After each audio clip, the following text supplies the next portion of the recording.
Selamat pagi Bapak Ibu Saudara, puji Tuhan. Sehat selalu ya, haleluya. Mari kita berdoa bersama-sama karena sebentar lagi kita juga mau belajar merenungkan firman Tuhan. Selamat pagi Tuhan Yesus, terima kasih buat hari yang baru, kasih Tuhan yang selalu baru setiap pagi, rahmat Tuhan dan berkat-berkat Tuhan yang selalu baru yang kami nikmati. Terima kasih Bapak, Engkau baik. Selamanya Engkau baik dan tidak bisa tergantikan oleh siapapun kebaikan-Mu dalam kehidupan kami.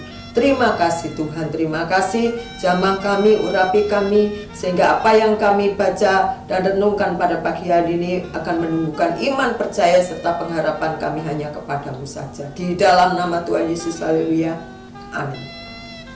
Puji Tuhan, Bapak Ibu Saudara yang dikasihi oleh Tuhan. Waktu saya kuliah di SATL di Lawang dulu, ya, kita kan banyak ya, di kampus itu banyak. Ada suku Ambon, ada suku Batak, lalu ada suku Jawa, lalu ada suku Papua, suku Toraja, berbagai macam suku itu kata orang Jawa numpuk blek di situ, ya. Utusan dari gembala-gembala mereka. Waktu itu saya kuliah sekitar tahun masuknya 93, terlambat karena mau cari sponsor.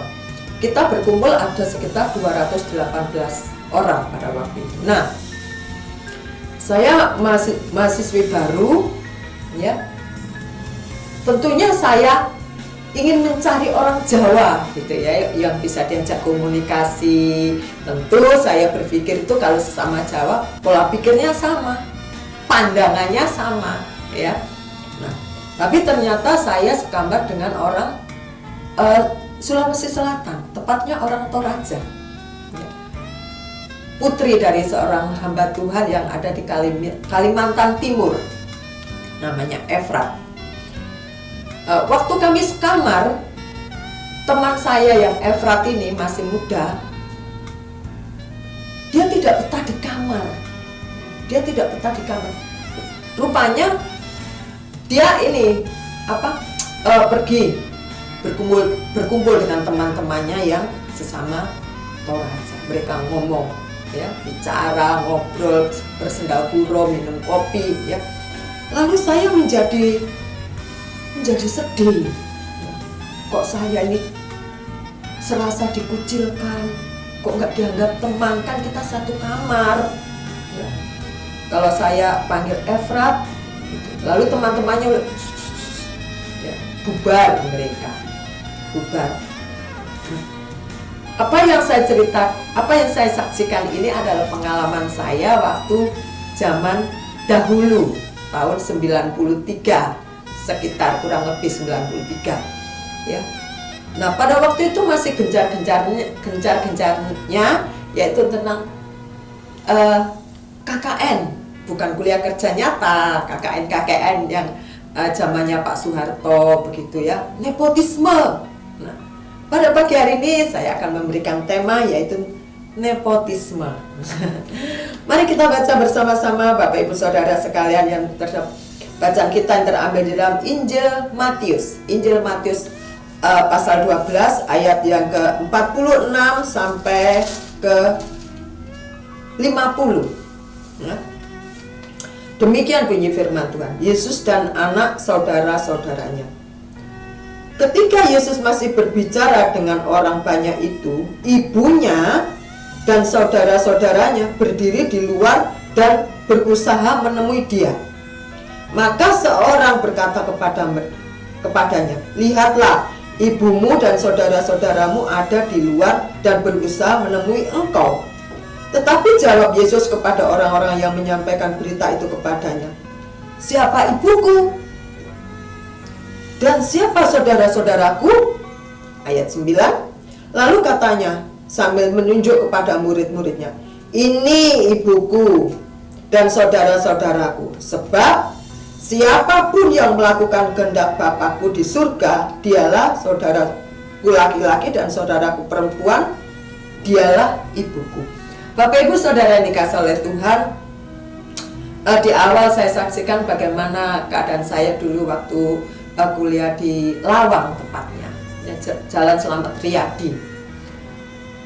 Saya merasa ada geng-geng, ya. Kalau zaman itu bilangnya geng Ambon, ya, geng Manado, lalu saya geng Jawa, geng Papua, geng Medan, geng Toraja. Nah, kebetulan orang Jawa itu tidak seperti suku-suku lain yang gampang kumpul-kumpul gitu, ya. Biarpun sesama Jawa, mereka kenal ya cuman hai gitu aja, ya. Saya melihat gini, kok saya ini tersisihkan ya kalau ada orang dari suku mana begitu, diem katanya gitu.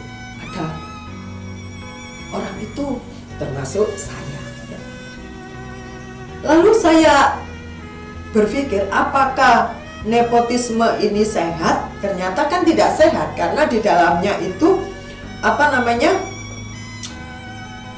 selalu bicara tentang kebersamaan sesama suku. Kalau orang dari daerah lain masuk, dia tidak bisa masuk. Nah, di dalam Injil Matius pada pagi hari ini, Bapak Ibu, ada yang namanya egalitarian, yaitu seperti Tuhan Yesus ini, egalitarian itu. Dia tidak pernah membeda-bedakan siapapun. Dia tidak pernah membedakan, oh ini muridku saja, ya, kamu bukan muridku.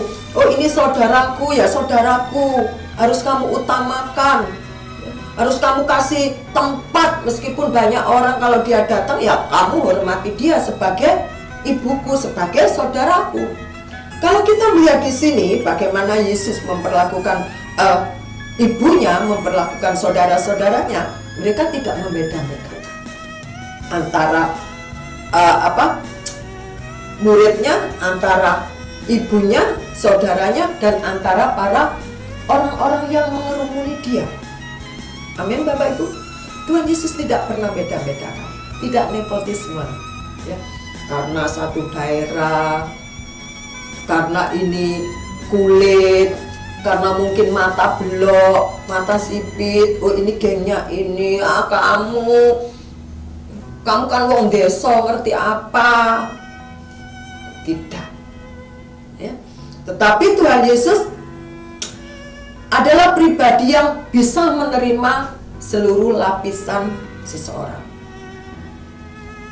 Tidak mempunyai sikap diskriminatif, memandang orang sebelah mata, memisah-misahkan, memilah-milahkan. Nepotisme itu kan biasanya terjadi karena kesukuan, karena kerabat. Oh ini kerabatku, ya udah aku jadikan ini deh, ya. Ini kan sahabat dekatku loh. Kalau sahabat dekatku, ya posisinya ada di sebelahku, ya.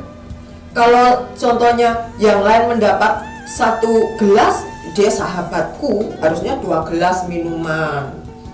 Kalau orang lain satu kotak makanan, karena dia kerabat aku, dia harus 2. Ya tidak.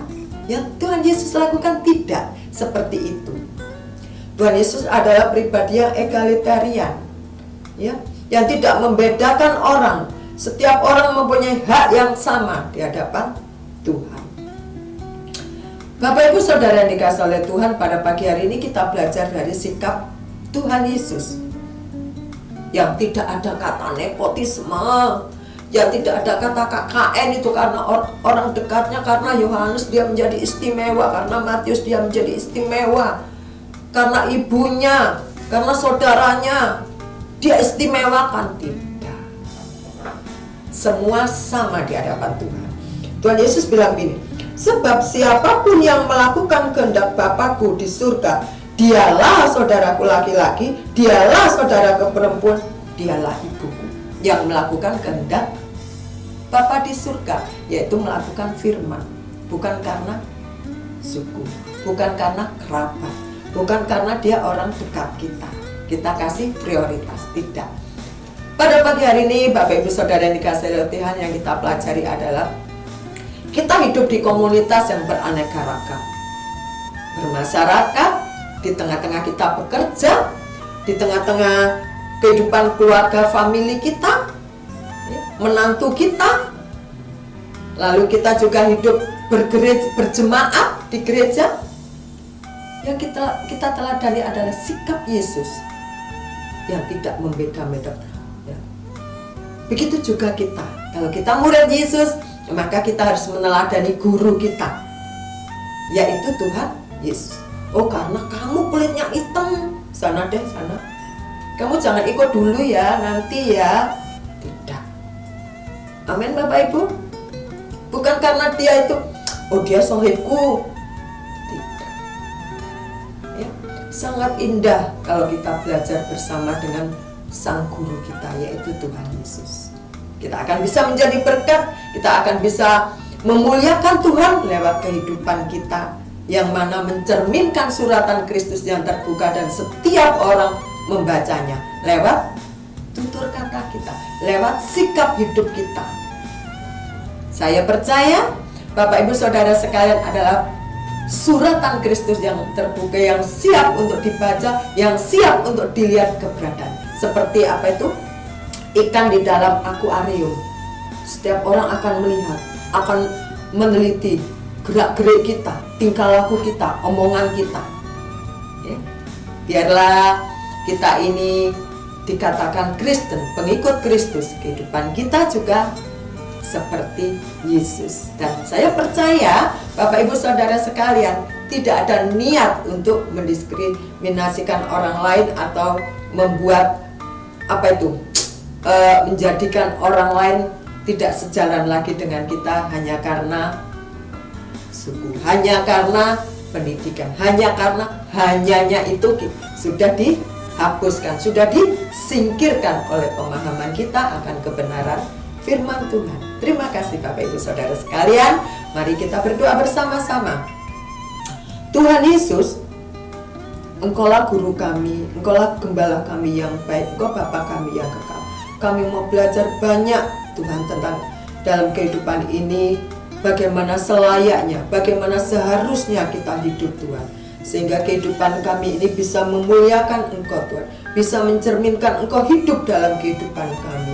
Lewat tingkah laku kami, lewat ucapan kami rindu Engkau dimuliakan. Lewat apapun juga yang kami kerjakan, Engkaulah satu-satunya pribadi yang harus kami tinggikan dalam kehidupan kami.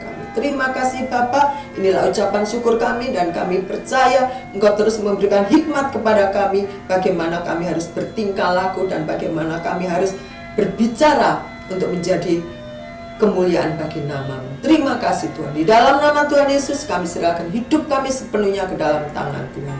Haleluya. Amin. Selamat pagi. Tetap semangat, tetap optimis karena Tuhan menyertai kita semua. Haleluya. Amin.